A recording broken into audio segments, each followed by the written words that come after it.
everybody, welcome back to my mom's recipe box. I'm really glad to have you here today because we're kind of kicking off our Thanksgiving recipes. Now it's possible that a lot of people are not going to be having great big Thanksgiving dinners this year. If you're having something smaller, that's fine. Over the next couple weeks I'm going to be sharing some recipes that'll go great on your Thanksgiving Day table or your fall or winter table. Okay, last week we made 2 kinds of potato soup. Either of those or both would be great as a starter for a Thanksgiving Day meal. Very classic to have soup before a meal around these parts. Okay, so today what we're going to be making is pumpkin pie. Classic Thanksgiving dessert. This one has a little bit of a twist because it's going to be like a pumpkin cheesecake pie. And we're going to do it in a gingersnap crust, which I love. Traditionally, your pumpkin pie is in a pastry crust. And it's delicious, don't get me wrong, I love pumpkin pie. But I want to try something a little bit different today, so it's going to be a little spicier, maybe a little bit sweeter. And since the crust is my favorite part, we're going to go heavy on the crust today, guys, okay? If you're not a big crust fan, you can cut the ingredients for this pie crust in half. Okay, and make a thinner crust, no problem. If you want to go to traditional pastry crust, you can do that too. Again, check out At Home with Anita Rosner for a homemade pie crust recipe. Okay, so let's get started. The first thing we need to do is preheat the oven to 350. Okay, I almost always forget this step, but today I'm really excited because I remembered it. Okay, and the first thing we're going to make is the crust. Okay, so what I have here is 3 cups of ground up ginger snaps, and 3 cups of ground ginger snaps is about a 16-ounce bag. Okay, so I used the 16-ounce bag of the little ginger snaps. That's what I'm using to make the crust. And the other thing I'm going to need is a 1.5 sticks of melted butter, which I have right here. So I'm just going to go ahead and pour that in to my ginger snaps. Okay, just like that, guys. So far so good, right? So then we're going to take a fork,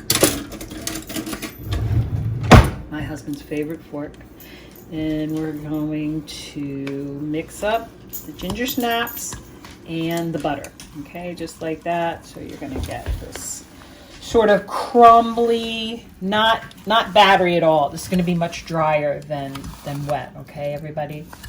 And the only reason I'm using a fork is because the butter is a little bit on the warm side.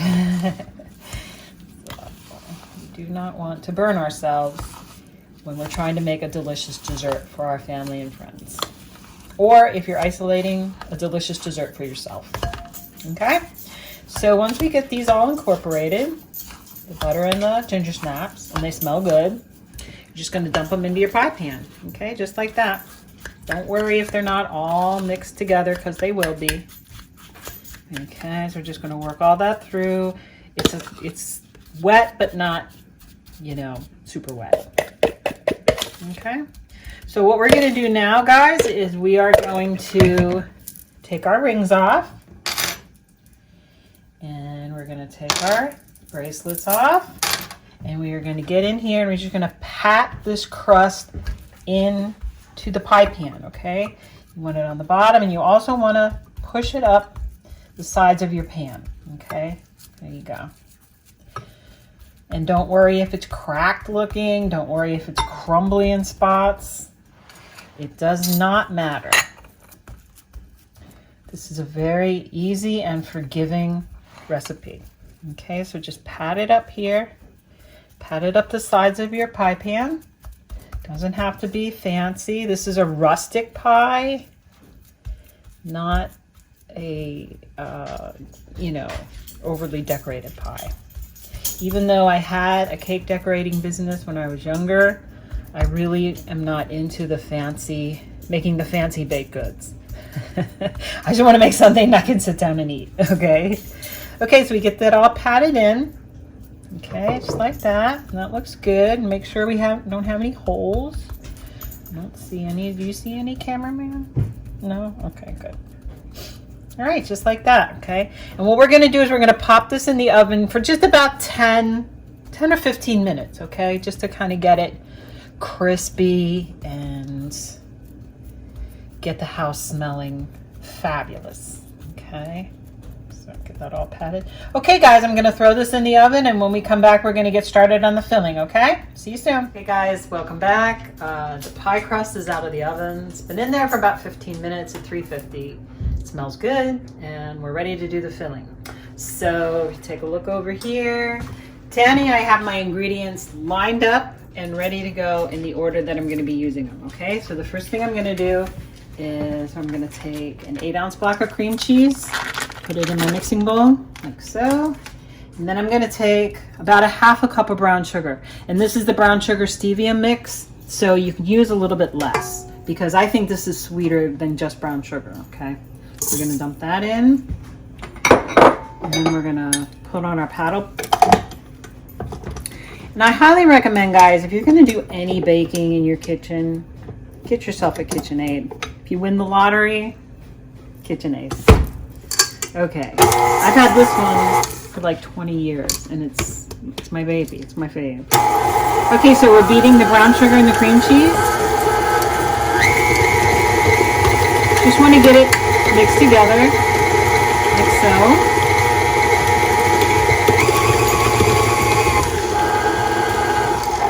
Okay, and the next thing we're gonna add, vanilla.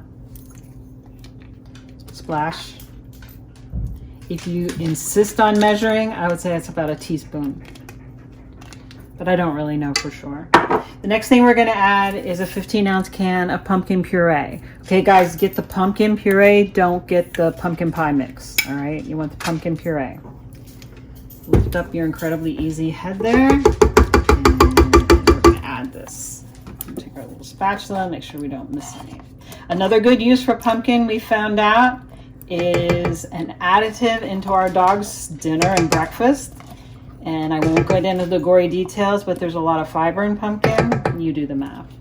Okay, so let me get this all in.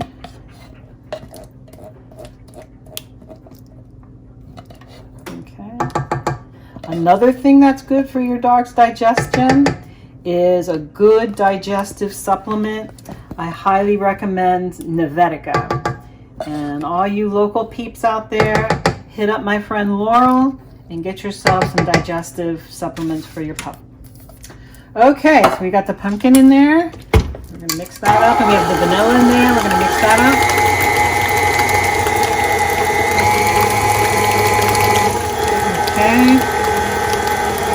Okay. And the next thing we want to put in here is our spices.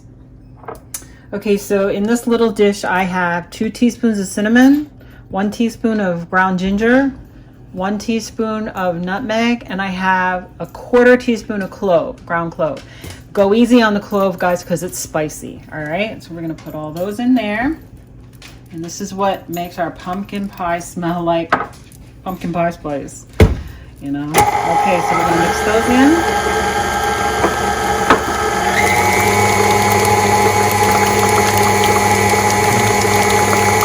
Yeah, you can smell it, right? Okay, and then the last thing we're gonna put in is 2 eggs. These are large eggs. Not even gonna say what we're doing here, because you know. And there's 1 egg. Looks good.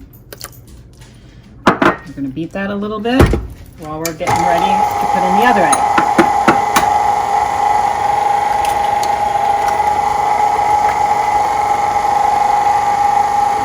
Good. And it goes. We're going to beat that up for about a minute or so. Get everything incorporated. I want to make sure there's no lumps.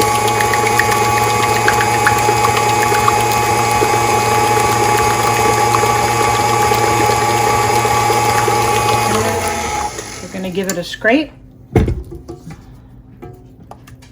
It's very liquidy. You can see that. That's fine. This is going to come together really nicely in the oven, so don't worry that you've got a liquidy pie filling here. Okay, so scrape that down. We'll beat it up a little bit more.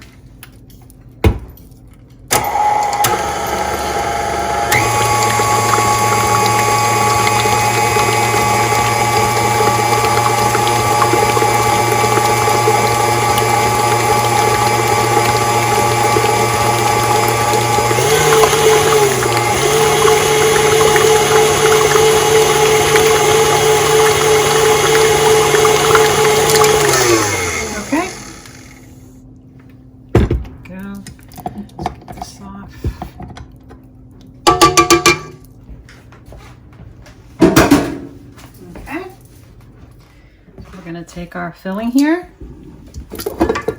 We're gonna pour it in our pie shell, just like this.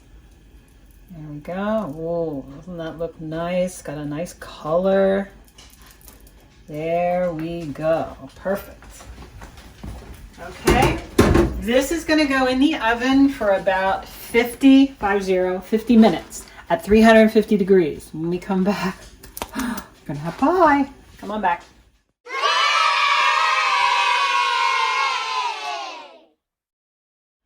Okay, welcome back to my mom's recipe box. So the pie cooked in the oven for about 50 minutes exactly at 350 degrees.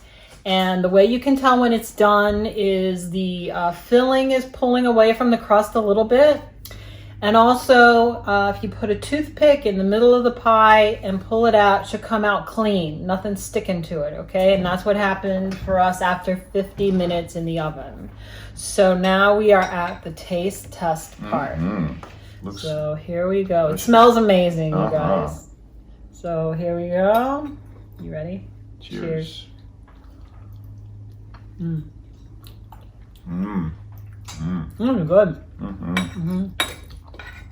It's definitely got spice. Okay. Spicy. It's definitely got, you can taste the clove in it. If clove is a little bit too strong for you, cut back to like 1/8 of a teaspoon, I would say. And you should be fine. This would be super great with whipped cream on it. Absolutely. Or even with a scoop of ice cream. Even though it's a cheesecake, it's pretty light. It's light, very like creamy. really heavy. It's creamy. Yeah. Light. So anyway, that is our pumpkin cheesecake / pie on my mom's recipe box. Thank you so much for joining us today. I hope you enjoyed this recipe. Let us know how it goes. Don't forget. And as always, be sure to like, subscribe, and share. Hit the notification bell because we have new content every single Wednesday. Every Wednesday. Okay.